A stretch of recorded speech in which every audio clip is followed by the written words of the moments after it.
ahead of me, about 20 feet, I see this old guy. This old guy watching the ground as a hawk watches a small mouse, about to make his last fatal move from under the mulberry bush. He watches the ground. He pursues it. He devours it. He lives it. He is the ground. And then it came to me suddenly as a flash in a dark and cold bin of the mind. This is the way we all started, every one of us. At least every male that I know. We started out watching the ground, hoping to find something. Anything. Looking. And once in a while we would find a dime. Or maybe a rare bottle cap. Or perhaps a marble of exquisite hue. Or maybe a worn-out eraser. Or who knows what. But we watched the ground.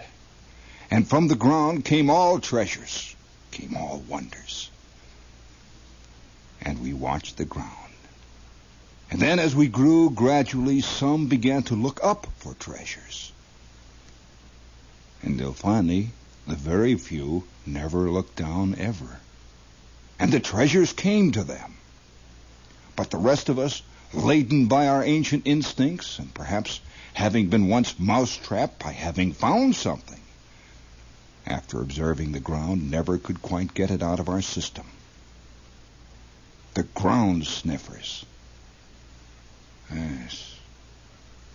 Hoping to find a dime or a quarter or a rare matchbox, or who knows what. Who cares what? And so it comes to pass that in the end man looks to the earth. But those who have forgotten somehow truly find. Yes, it is a conundrum. But then most of it is anyway. After all is said and done, by George, a miserable double-cross-stick. Have you ever had the feeling that your puzzle of life was a sad crossword puzzle to be found in, let us say, the Tuesday edition of the Daily News? Your life isn't even a puzzle enough to make the average daily edition of the Times or even the Trib. Is your daily puzzle a double-cross-stick, or is it a Chinese nail puzzle, all twisted and gnarled, or perhaps a Gordian knot, never to be untied? Until finally one day it is untied with a fell swoop of a sharpened Damascus blade. I've solved the Gordian knot problem. And all the while you sniff. You know, this is a fact. Probably 18 million females are saying, what's this idiot talking about? But there isn't a man-jack male among them who can say that. Among those listeners out there who can say what's he talking about, because every male I ever knew spent most of his childhood looking at the ground, hoping to find something. Looking in curbs. Always looking along the curbs. Hoping to find something. And then that wild, ecstatic thrill when you find a quarter or a dime or a nickel. One time I found a $5 gold piece right in the middle of the Depression. I'll never forget it. I thought it was a campaign button. Wild, and I took it home, and my old man took one look at it. Says, gee, that isn't much of a coin. Here, I'll trade you a quarter for it. It wasn't until years later I learned what had happened. We're undone by knaves and fools, all of us. Each man jack of us. By George, if you think you can rise above this, I've known many a radish that has tried to grow up to be a cabbage.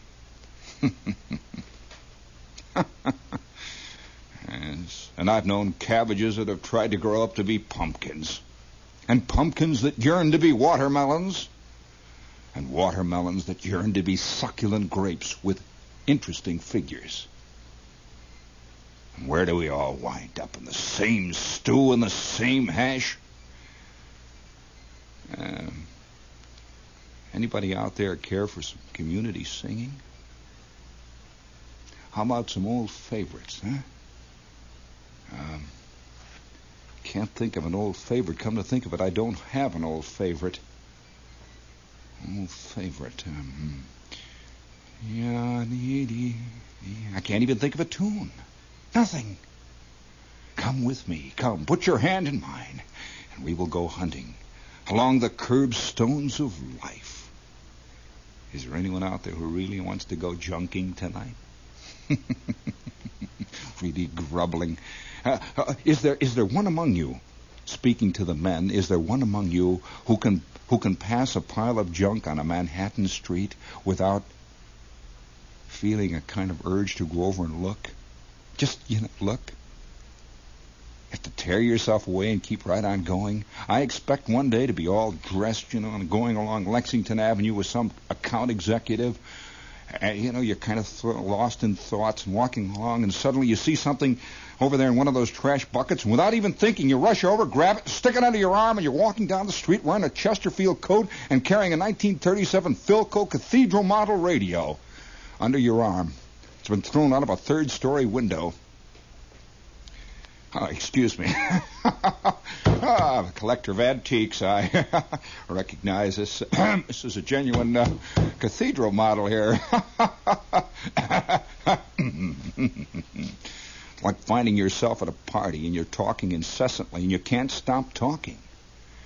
And about a half, maybe a third, maybe three-quarters of the way through your monologue, you suddenly have a sensation, I'm out of my mind. What's the matter with me? Stop talking, you nut, will you? Cut it out. You stand there and you lean up against the mantelpiece and you got your scotch in one hand and your other hand is starting to go to sleep and you find yourself talking again endlessly. Stop it, you nut! Stop it!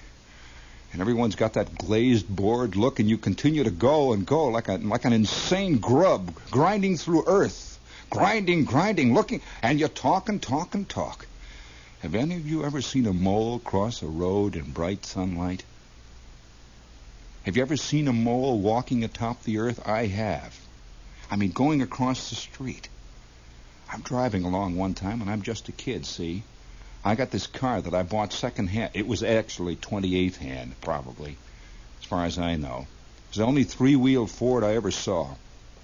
I got this. It started out with four wheels, but and I'm driving along one day, and I see this lump on the street ahead of me in the sunshine, and it's moving. And I slow up and I stop. What is that? It's a mole. For crying out loud, it's a mole. Have you ever seen a mole walk across the street in bright sunlight? He doesn't go very fast. If you've ever seen something go in an absolutely straight line and yet go completely aimlessly, the line was straight, but the mole didn't know it was a straight line, This mole is going across the street. Must have taken him 4 hours to get to the center line. By the time I left him, he was only about maybe 2 feet or 3 feet to the left of the center line.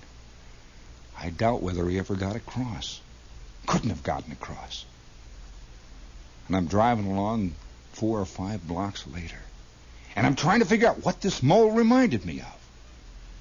It suddenly came to me. This mole looked exactly like my Aunt Glenn. That's the way Aunt Glenn lived her life, in a straight line that she didn't even know was a straight line, and she never got across either. It wasn't until later I realized that we all looked like that mole.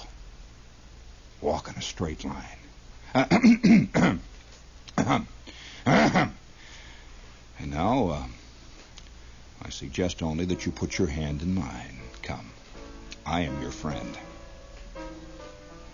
I suppose among moles there's a head mole who is blazing the trail on that long, straight, never-bending line that leads, to that last great Howard Johnson of all moles. Where the earth is always moist. Undoubtedly, the mole has his own conception. Where there's plenty of grubs for all. And it's all one big lawn.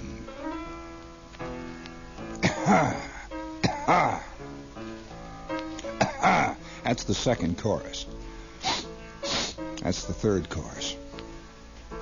The fourth chorus we will have to reserve till the women and children leave, which should be within the next 30 seconds if I know women and children, which of course I don't. In a pig's ear.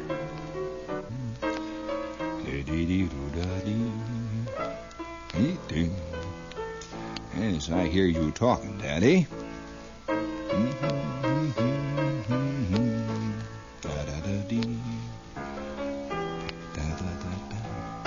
Look, you got to have the vision, see? And once you have the vision, then after that, you must develop technique. You know? Vision is one thing. Brushstroke is another. Two separate identities. Now, many of us got the vision. It's like a fading decal, a cockamamie, on the back of the wrist of all eternity, fading in the sunlight. I ever tell you about the time this guy that had the candy store 2 blocks away from the Warren G. Harding grade school, in that long, curving, dark, inverted bowl of the Midwest, we suddenly got a load of hot cockamamies, decals. Can you imagine French decals for kids to put on the back of their wrist? Oh, no Niagara Falls there. No pictures of Goose Gosling there. I came home with one just above my elbow. I figured I could hide it from my old lady. Well, you never can. Never can. She scrubbed it off, but somehow it rubbed off on my soul and has been there ever since. It's beautiful. 3 colors. Men, do you ever have the vision floating around in your mind of the girl? I mean, the eternal, ephemeral girl? Or the all girl? You know what is it? The girl? The girl? Just like the it that hides in the dark privet hedges that all of mankind is scurrying away. Did you read that story in the Times about how they were burrowing below the ice in a freshwater lake in the Antarctic? A freshwater lake in the Antarctic. Did you read about that? And the ice is from 10 to 40 feet thick. And they burrow all the way down through that, and they get down into the water, and they lower that thermometer down there, just like Aun Glenn measuring the temperature in the Mulligatawny stool. They lower that thermometer down there, and they find that the temperature is 47.8. 50 feet below the surface of the bottom of the ice. By George, I've lived in apartments where the hot water was hotter than that, and cooler than that, too. I mean, you can't really understand this. It's an incomprehensible thing. Speaking of the incomprehensible, do you realize we have set, speaking of the incomprehensible, this is WOR, AM and FM, New York. That vast electronic face that comes floating out of 8 million small wooden boxes, plastic boxes held together with tape, binding twine, and dreams. Atop a myriad of refrigerators coming out of an avalanche of dashboards.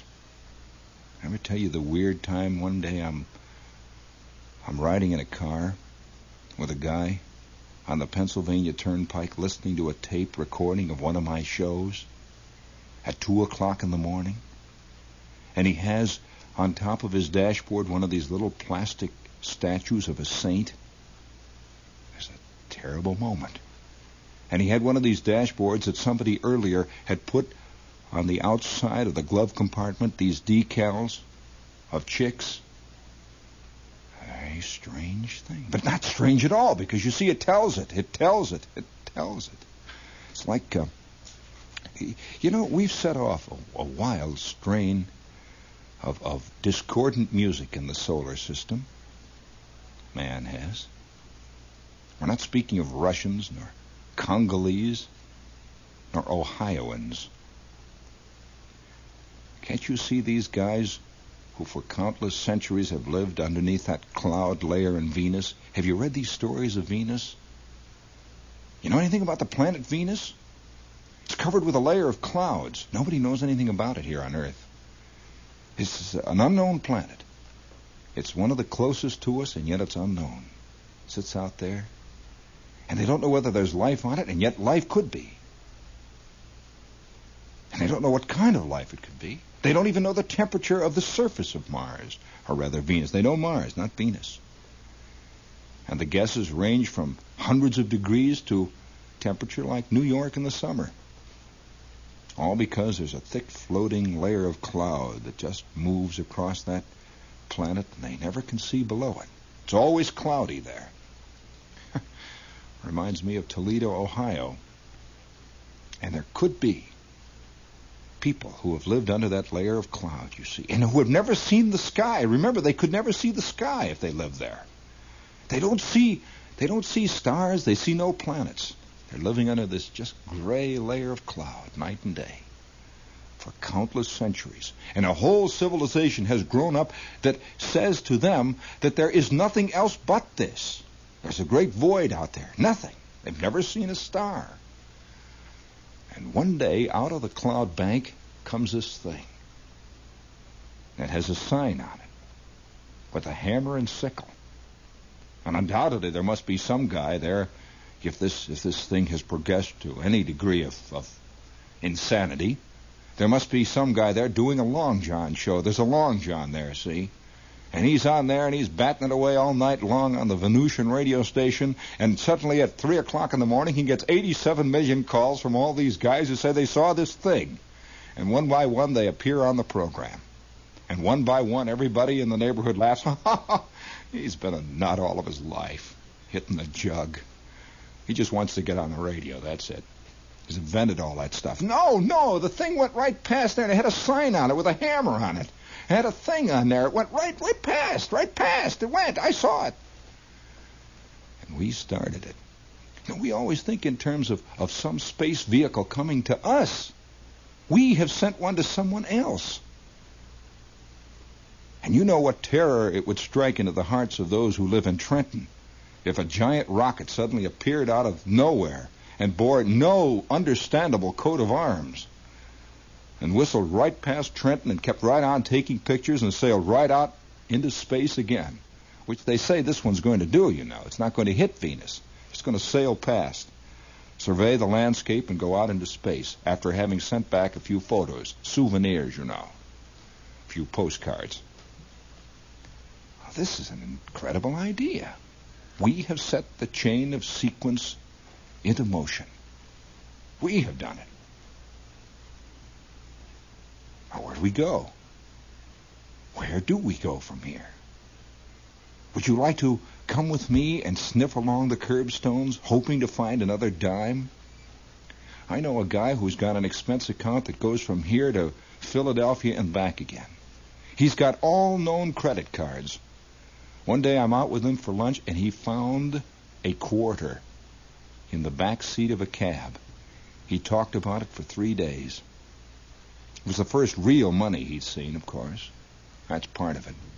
But somehow it was something that he had found. Everybody wants everything for nothing. You know you do. You want your life to be for nothing. If you could somehow sneak out of it. Oh, how can you get under the turnstile? How can you? Do you know that they say that within the next 15 years, everybody will be issued a universal credit card that will be good on all the turnpikes of the land? This is one of the most sinister schemes I've ever heard of in my life. At birth, you're issued a card that will admit you to all the turnpikes of the world. And every time your number is punched, automatically your account is rung up. And you're billed at the end of the month. Can't you just see this guy who has made a U-turn on a turnpike somewhere, and he's hauled up before the judge, and the judge gives him capital punishment, tears up his card. He's banished to the weeds. He's banished to the weeds forever. To drive out there. Have you ever driven along the turnpike? All the rest of the outside world looks black. It's out there, black. Once in a while there's a little light. You'd be surprised there are people there. They're growing fewer in number, it is true. They're out there behind the Howard Johnson, groveling in all the tin cans. The carless, the cardless. But come, fly with me, come. Fly, fly, speak not of those cruel ancient days, those lost and gone ones. It's time to do it. Cheap guitar music, please. Cheap, as cheap as you can find. As cheap as you can stand. Oh, yes, and when you get to the final turnstile, when you get to the final, you can fall into terrible habits. Terrible habits. I'm behind a lady the other day who went in through the exit door of the subway, pulled it open and walked through with her shopping bag. Happened right here at 40th and 6th, Ed. I didn't know whether to stop and say, hey, stop it, lady, stop. Or whether to applaud, or whether to try it myself. But I'm a born payer. So I put the thing in the thing, and I sat down, and she sat in the same car with me.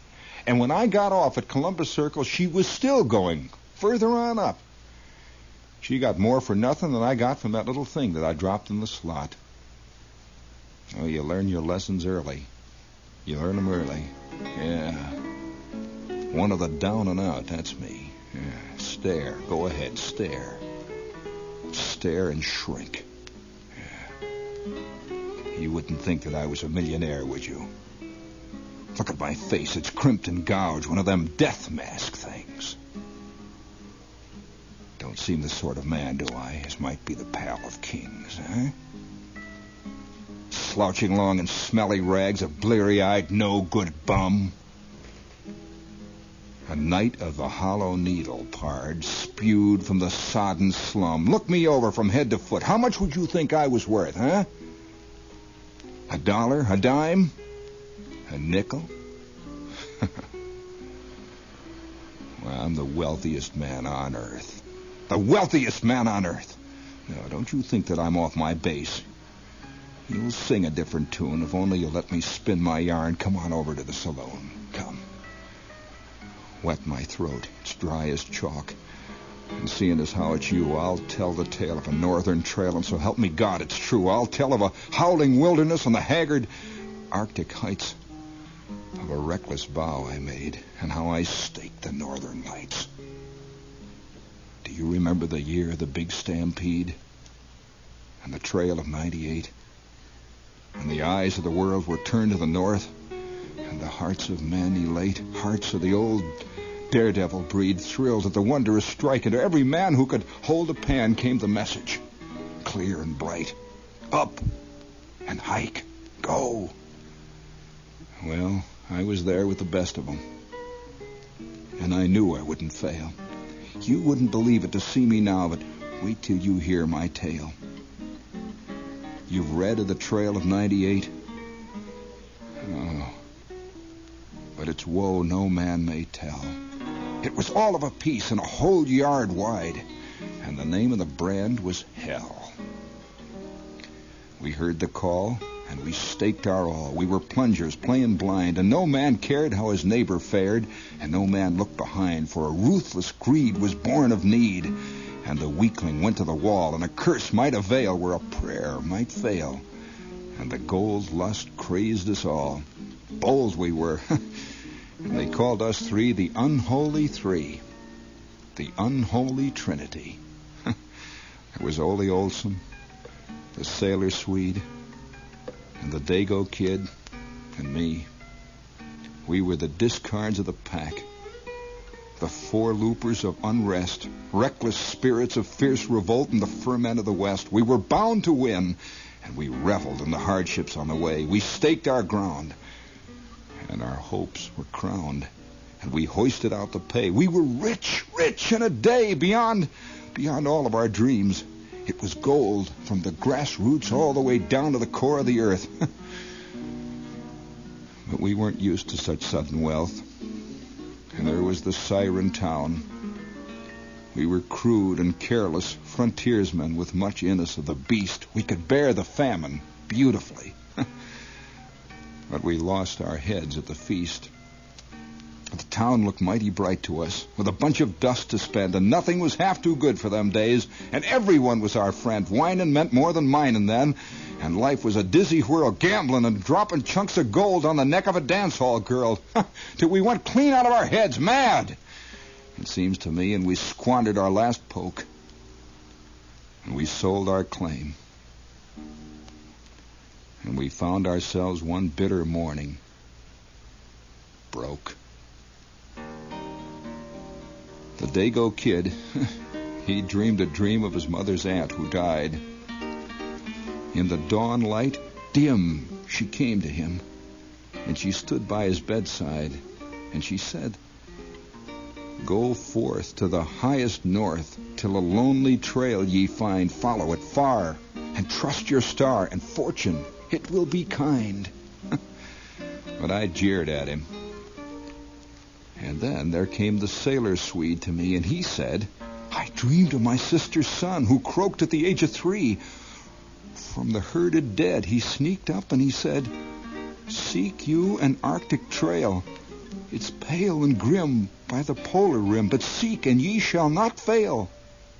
And lo, that night I did dream of my mother's sister's son, and he said to me, 'By the Arctic Sea there's a treasure to be won. Follow, and follow a lone moose trail till you come to a valley grim on the slope of the lonely watershed that borders the polar brim.'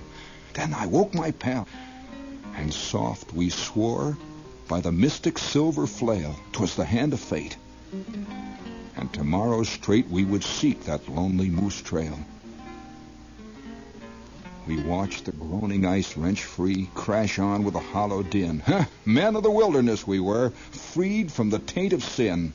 The mighty river snatched us up and bore us swift along. Oh, the days were bright, and the morning light was sweet with jeweled song. We pulled up and lined up nameless streams. We portaged over hill and plain. We burnt our boat to save the nails, and then we built our boat again. We guessed and we groped north, ever north, with many a twist and turn. We saw ablaze in the deathless days the splendid sunsets burn over soundless lakes where the grayling makes a rush at the clumsy fly, by bluffs so steep that the hard-hit sheep falls sheer from out of the sky, by lilied pools where the bull moose cools and wallows in huge content, by rocky lairs where the pig-eyed bears peered at our tiny tent. Through the black canyon's angry foam we hurled to dreamy bars, and round in a ring the dog-nosed peaks bayed to the mocking stars. Spring and summer and spring, and then finally autumn went. The sky had a tallow gleam. Yet north, and ever north we pressed to the land of our golden dream. Until at last we came to a tundra vast and dark and grim and lone. And there it was, the little lone moose trail, and we knew it for our own. By Muskeg Hollow and Niggerhead it wandered endlessly. Sorry of heart and sore of foot, weary men were we. The short-lived sun had a leaden glare, and the darkness came too soon. And stationed there with a solemn stare was the pinched, anemic moon. Silence and silver solitude, until it made you dumbly shrink, and you thought to hear with an outward ear the things that you ought to think. Oh, it was wild and weird and wan. And ever in camp o' nights we would watch the silver dance of the mystic northern lights. And soft they danced from the polar sky, and swept in primrose haze, and swift they pranced with their silver feet, and pierced with a blinding blaze. They danced a cotillion in the sky. They were rose and silver shed. Oh, it wasn't good for the eyes of man. 'Twas a sight for the eyes of God. It made us mad and strange and sad. And the gold whereof we dreamed was all forgot, and our only thought now was the lights that gleamed. Oh, the tundra. The tundra sponge, it was golden brown, and some it was bright blood red, and the reindeer moss gleamed here and there like the tombstones of the dead, and in and out and around about the little trail ran clear, and we hated it with a deadly hate, and we feared with a deadly fear, and the skies of night were alive with light, with a throbbing, thrilling flame, amber and rose and violet, opal and gold it came. It swept the sky like a giant scythe. It quivered back to a wedge, argently bright. It cleft the night with a wavy golden edge. Pennants of silver waved and streamed. Lazy banners unfurled. Sudden splendors of sabers gleamed. Lightning javelins were hurled. There in our awe we crouched and saw with our wild, uplifted eyes charge and retire the hosts of fire in the battlefield of the skies. But all things come to an end at last, and the muskeg melted away, and frowning down to bar our path, a muddle of mountains lay, and a gorge sheared up in granite walls, and the moose trail crept betwixt. It was as if the earth had gaped too far, and her stony jaws were fixed open wide. Then the winter fell with a sudden swoop, and the heavy clouds sagged low, and earth and sky were blotted out in a whirl of driving snow. We were climbing up a glacier in the neck of a mountain pass when the Dago kid slipped down and fell into a deep crevasse. When we got him out, one leg hung limp, and his brow was wreathed with pain. He says, "It's badly broken, boys. I'll never walk again. It's death for all if you linger here. And that's no cursed lie. Go on while the trail is good, and leave me down to die." He raved and he swore, but we tended him with our uncouth, clumsy care. The campfire gleamed, and he gazed and dreamed with a fixed and a curious stare. Then all at once he grabbed my gun and he put it to his head, and he says, "I'll fix it for you boys." Them were the last words he said. So we sewed him up in a canvas sack, and we slung him to a tree. And the stars like needles stabbed our eyes, and woeful men were we. And on we went, in our woeful way, wrapped in a daze of dream. And the northern lights and the crystal nights came forth with a mystic gleam. They danced and they danced the devil dance over the naked snow, and soft they rolled like a tide upshoaled with a ceaseless ebb and flow. They rippled green with a wondrous sheen. They fluttered out like a fan. They spread with a blaze of rose-pink rays never yet seen by man. They writhed like a brood of angry snakes, hissing and sulphur pale. Then swift they changed to a dragon, fast, waving a cloven tail. It seemed to us as we gazed aloft with an everlasting stare that the sky was a pit of bale and dread, and a monster reveled there. We climbed the rise of a hogback range that was desolate and drear one day, when the sailor Swede had a crazy fit, and he got to talking queer. He talked of his home in Oregon, and the peach trees all in bloom, and the fern head high, and the topaz sky, and the forest scented gloom. He talked of the sins of his misspent life, and then he seemed to brood, and I watched him there like a fox, a hare, for I knew it wasn't good.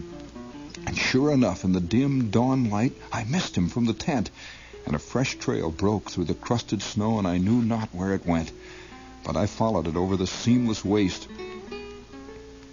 And then I found him at the shut of day, naked as a newborn babe. And so there I left him where he lay. Day after day was sinister, and I fought with fierce-eyed despair. I clung to life. I struggled on. I knew not why or where. I packed my grub in short relays, and I cowered down in my tent, and the world around was purged of sound like a frozen continent. Day after day was dark as death. But ever and ever at nights, with a brilliancy that grew and grew, blazed up the northern lights. They rolled around with a soundless sound, like softly bruised silk. They poured into the bowl of the sky with the gentle flow of milk. In eager, pulsing violet, their wheeling chariots came, or they poised above the polar rim like a coronal of flame.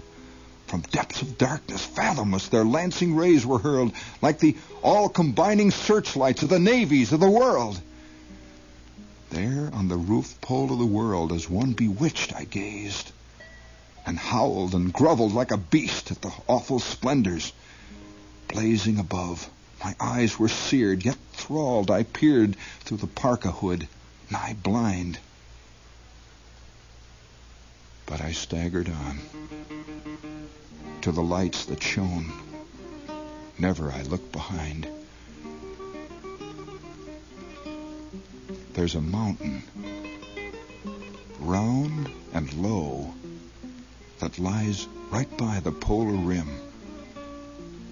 And I climbed its height in a whirl of light, and I peered over its jagged rim. And there, in a crater vast and deep, ungained, unguessed of men, the mystery of the Arctic world was flashed into my ken.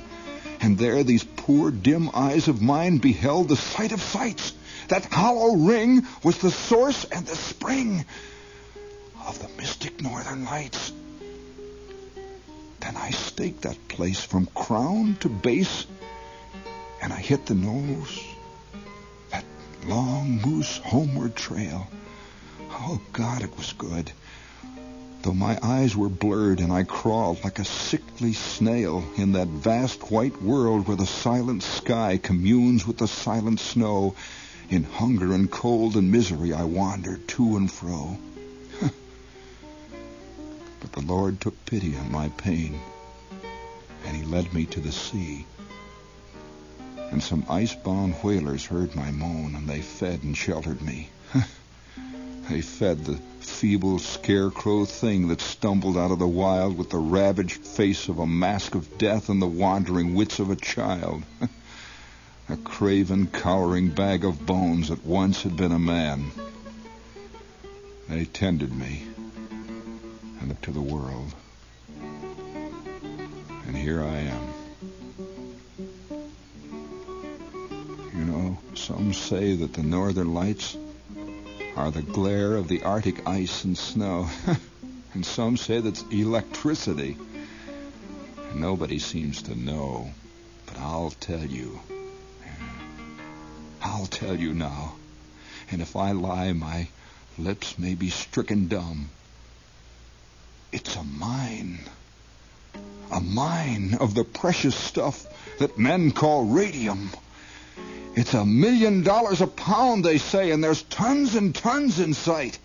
You can see it gleam in a golden stream in the solitudes of night. And it's mine, all mine. And say, if you have 100 plunks to spare, I'll let you have a chance of your life. I'll sell you a quarter share. Yes. What? You turn it down? Well, I'll make it 10, seeing as how you're my friend. Nothing doing. Hey, don't be hard. Have you got $1 to lend? Just $1 to help me out. I know you'll treat me white.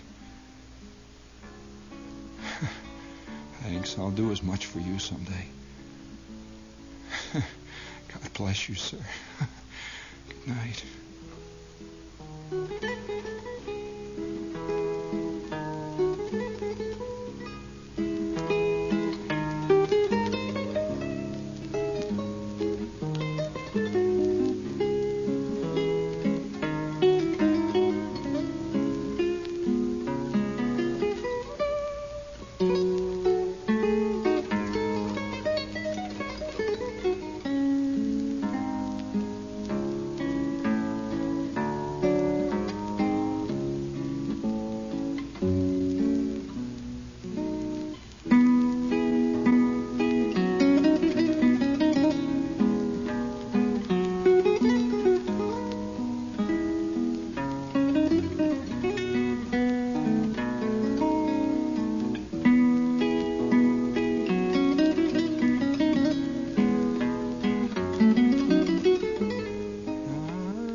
Yes, come, put your hand in mine.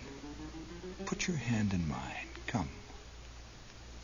And we shall go wandering. We shall go wandering. We shall go searching along the curbstone, shall we? We might find something. By George. Nurse Barker. Nurse Barker. That young doctor killed her. What's that young man been up to now, Nurse Barker? I don't want milk, Nurse Barker. What's that young man been up to now?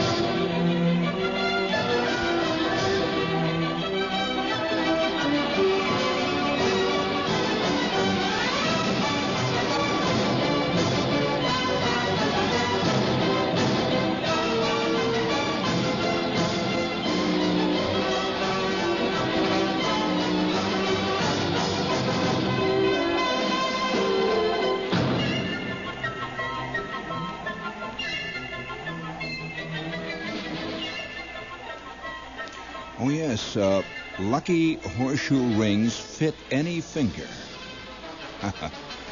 Send your name and address to Checkerboard Square, Valhalla.